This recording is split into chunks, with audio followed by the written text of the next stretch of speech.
Okay, so now we're feeling natural. Um, Yeah.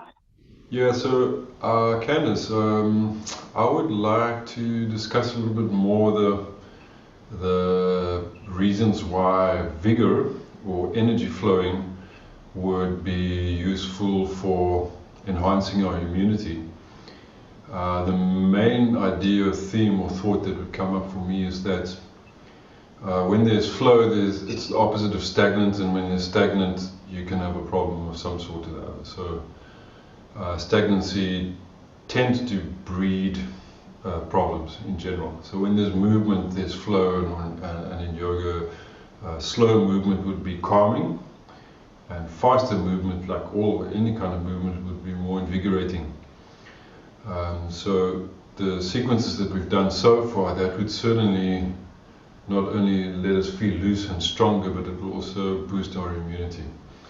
What would your thought be on immunity specifically? Doing some of the movements that we did, but specifically focusing on keeping yoga in the back of your mind as a way to boost your immune system. I feel like it helps with digestion. So if we're moving our bodies, While heart, breathing. excuse me, While breathing.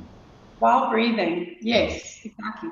So that improving our digestive system, getting our bodies to move with the breath, with the asana, the postures, works and allows our bodies to be strong, boosting our immune systems. If we just sit, if we're just sitting all day, we eat, sit, sleep, and the body doesn't move, we don't breathe past sort of the collarbones, we're not breathing into the full body, we're not getting the body to work as a unit, both digestive, the gut health, brain, heart. So working in postures as well as breathe. When we breathe in, belly expands, filling the body with new breath. We're working here, digestive system, gut health, all the way up. And then we can also look at the way our immune system is boosted from the spiritual aspects, so our chakras, our meridians, our energy flow through the body. For sure. So certainly the idea of movement is important, and also what I thought about while you were talking was the importance to not slump when we sit. So while we could slump a little bit at the time, sometimes we just do that. But Yeah. when we become aware of not doing it the whole time, it means that our body is in an ideal position for flow to take place, even though we are not moving. So we don't want to not move, and we don't want to not move, and then even worse, move in a poor position, like as in bad posture. Because then our energy just gets drained and slumped, and new energy doesn't come in or flow properly.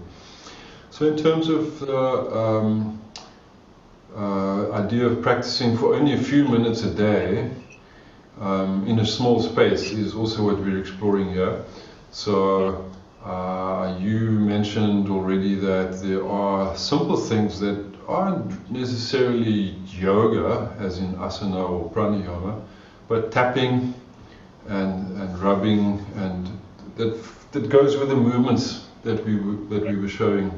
If you would like to show that little sequence and say a few things about it, how long it will take, where is it coming from, what's it derived from. It's kind of like NLP in a sense, neuralistic language programming, and immune boosting movements.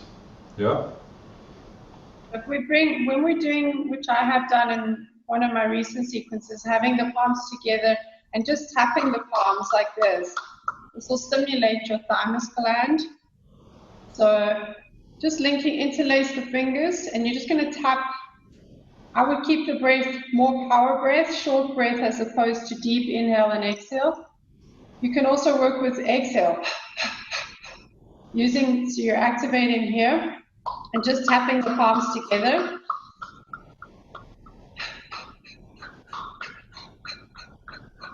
So that'll build, taking either two, if you prefer to do it with index finger, middle finger, or you can use the back of putting your hands into a fist, wrapping the thumb alongside and just tapping here onto the chest area.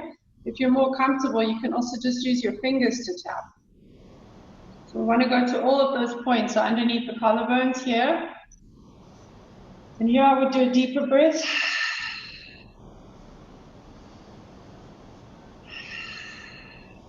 Underneath the collarbone, on the sides of the temple, top of the head.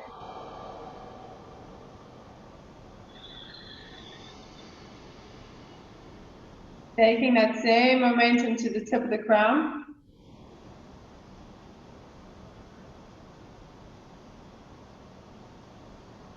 The back of the head.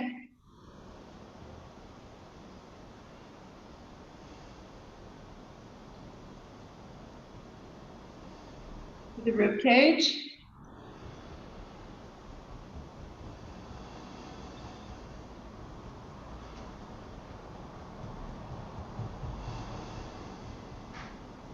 And taking a big inhale and exhale. Feel that in the belly. Taking the right arm across to the left. Just rub that energy onto the forearm here.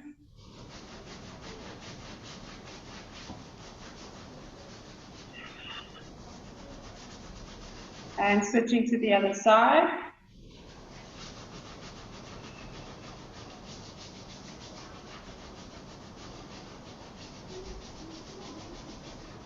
And then rubbing the palms together.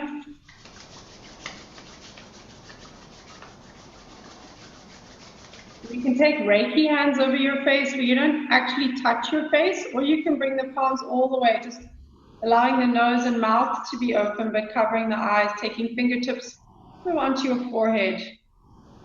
Deep breath in the nose, sigh, breath out the mouth.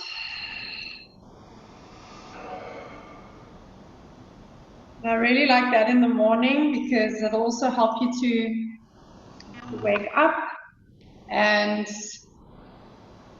get that energy going. If you're feeling kind of like you're lacking energy to get going in the morning and you do these tapping exercises, you'll feel more awake and more ready to go. Yeah, so I didn't time that, but that wasn't a long practice. And it also works very beautifully with yoga practices. So when I've been to classes where people teach a more eclectic style or a style where they bring in a few other disciplines or ideas, I often see, that sort of rubbing around the arms, and it's very heating. I find that just with that I could feel my body turning quite a bit warmer. My core temperature came up. So definitely it will help with sluggish digestion just because of the movement. Yes. And the way that we breathe with it. Okay, so that's a useful one. And